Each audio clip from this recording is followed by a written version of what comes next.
Salam berjumpa kembali teman-teman, sahabat-sahabatku dan saudara-saudari yang terkasih dalam Tuhan. Mari kita bersama-sama pada hari Minggu biasa ke-26 ini mendengarkan dan merenungkan bacaan-bacaan kitab suci, secara khusus Injil Markus bab 9 ayat 38 sampai 43. Dilanjutkan dengan 45, 47 sampai 48.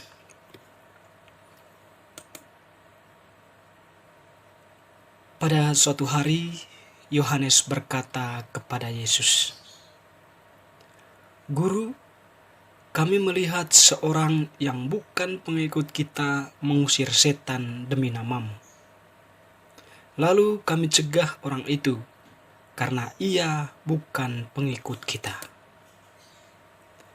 Tetapi Yesus berkata, "Jangan kamu cegah dia, sebab tak seorang pun yang telah melakukan mujizat demi nama-Ku dapat seketika itu juga mengumpat Aku. Barang siapa tidak melawan kita, ia ada di pihak kita. Aku berkata kepadamu, sesungguhnya barang siapa memberi kamu minum secangkir air oleh karena kamu adalah pengikut Kristus, ia tidak kehilangan ganjarannya. Barang siapa menyesatkan salah seorang dari anak-anak kecil yang percaya ini, lebih baik baginya jika sebuah batu kilangan diikatkan pada lehernya, lalu dibuang ke dalam laut. Dan jika tanganmu menyesatkan engkau, penggallah, karena lebih baik bagimu dengan tangan terkudung masuk ke dalam hidup, daripada dengan utuh kedua belah tanganmu dibuang ke dalam neraka, ke dalam api yang tak terpadamkan. Dan jika kakimu menyesatkan engkau, penggallah, karena lebih baik bagimu dengan kaki timpang masuk ke dalam hidup, daripada dengan utuh kedua kaki dicampakkan ke dalam neraka.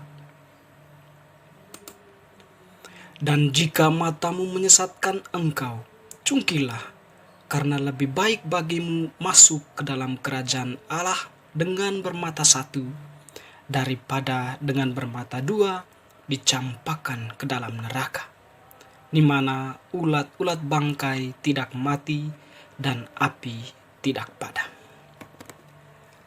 Demikianlah Injil Tuhan, terpujilah Kristus.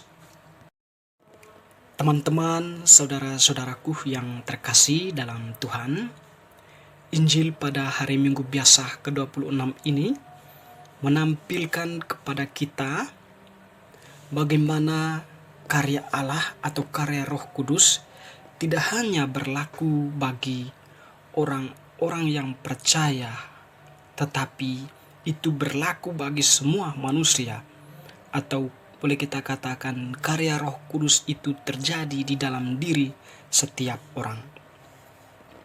Bacaan Injil tadi menampilkan pertama-tama Yohanes menyampaikan kepada Yesus akan seorang yang melakukan mujizat tetapi dalam nama Yesus.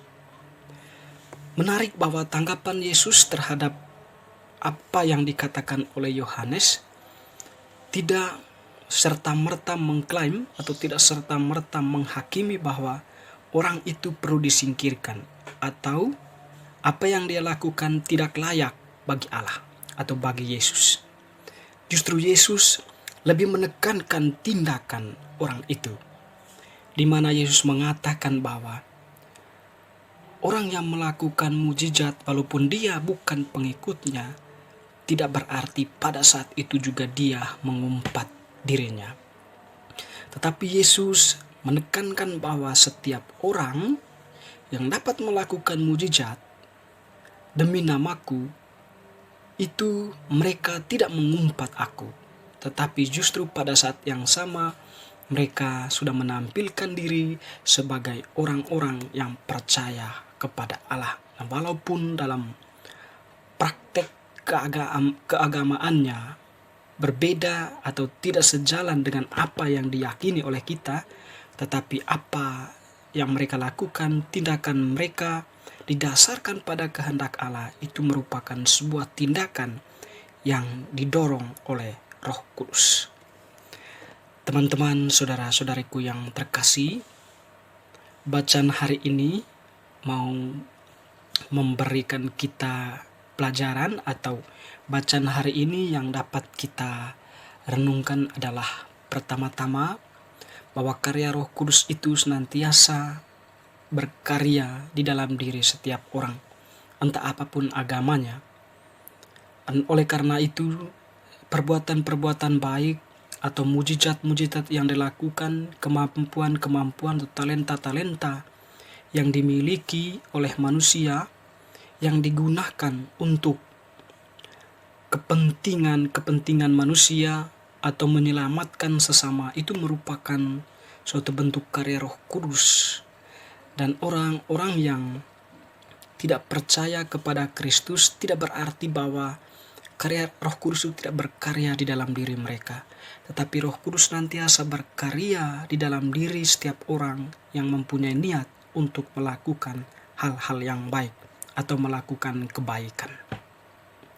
Lalu kemudian hal kedua yang dapat kita renungkan adalah Tuhan tidak menghendaki atau Tuhan mengharapkan kita untuk senantiasa berbuat sesuatu yang baik sesuai dengan apa yang dikehendakinya atau apa yang diajarkannya. Karena perbuatan-perbuatan baik yang kita lakukan senantiasa membuka jalan masuk ke dalam kehidupan abadi atau ke dalam kehidupan kerajaan Allah.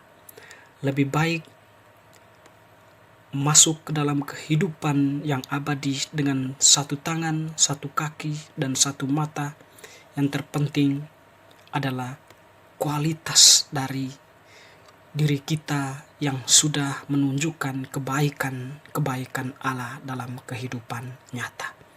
Semoga bacaan hari ini meneguhkan iman kita dan senantiasa menguatkan kita dalam kehidupan sehari-hari, di dalam pekerjaan maupun kehidupan sosial kita.